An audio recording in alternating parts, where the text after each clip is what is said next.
Since 2004, the Stockholm Visionary Award has been given to the true visionaries of modern cinema.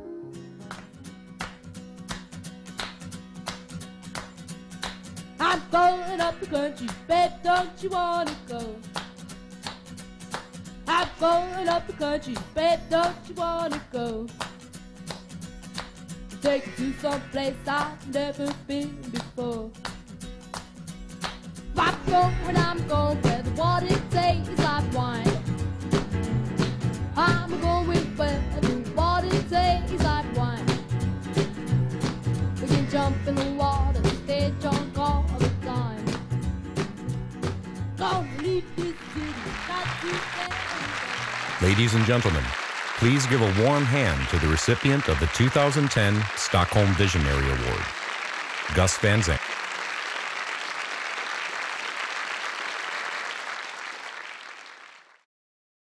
In your first film, Mala Noche, you work with non-actors. They are very young people, and I don't think they have very much acting experience. How do you get the people for your films, and how do you work with these non-actors or amateurs?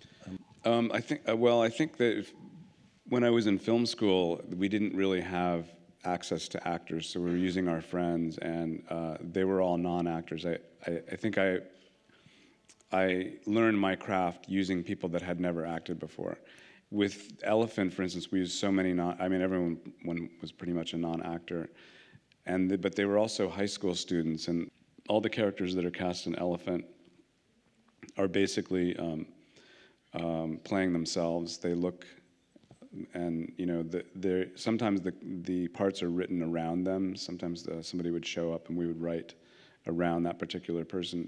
We had a small screenplay. It was about 10 pages long, and it generally said things like one sentence would say, three girls walk to the cafeteria and talk about makeup, and then it would in parentheses say 5 minutes for the duration.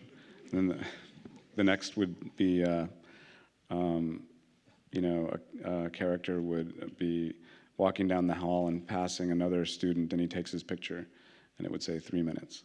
So, if I added it all up, it would be about a 90-minute film. Could you say something about your cooperation with the cinematographers and how you work together? Yeah, well, I mean, this for me, because I'm coming from a visual side of the world, yeah, it's always like the first thing is to like how are you gonna figure out, I guess, the visual language of the film.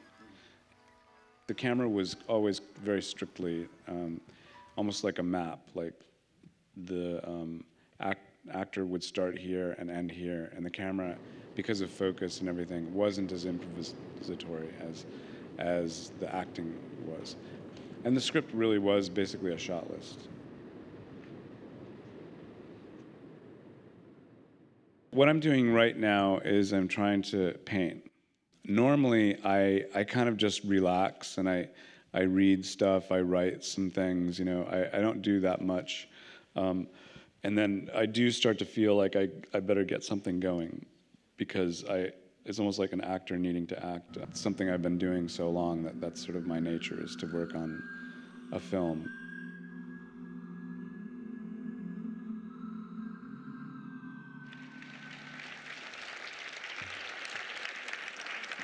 Well, Gus, it's been a couple of years, and it's a great honor and a pleasure to see you here in my hometown. Gus is one of those directors who, the first time you meet him, you expect to meet a director, and you meet a mensch, a human being, and actually treats you as a human being even if you're only an actor. I think Holly has something to read about the prize to you. This is from the festival. With a heart that beats for society's outsiders, Gus Van Sant has journeyed from the streets of Portland to riots in San Francisco, through empty high school hallways, and down desolate highways along the way to Idaho. He has shown us an America on the other side of the looking glass, a mirror world, both familiar and startlingly alien. designed by a true visionary filmmaker with the sensibility of the poet.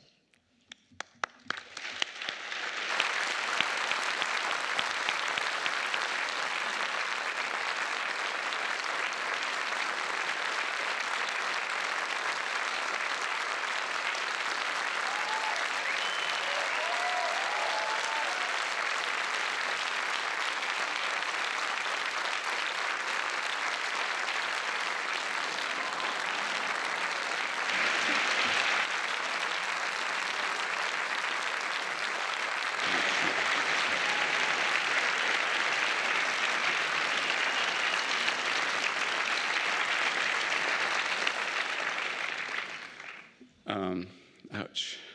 Thanks. So it's a great honor to be able to accept this. It's really quite beautiful and heavy.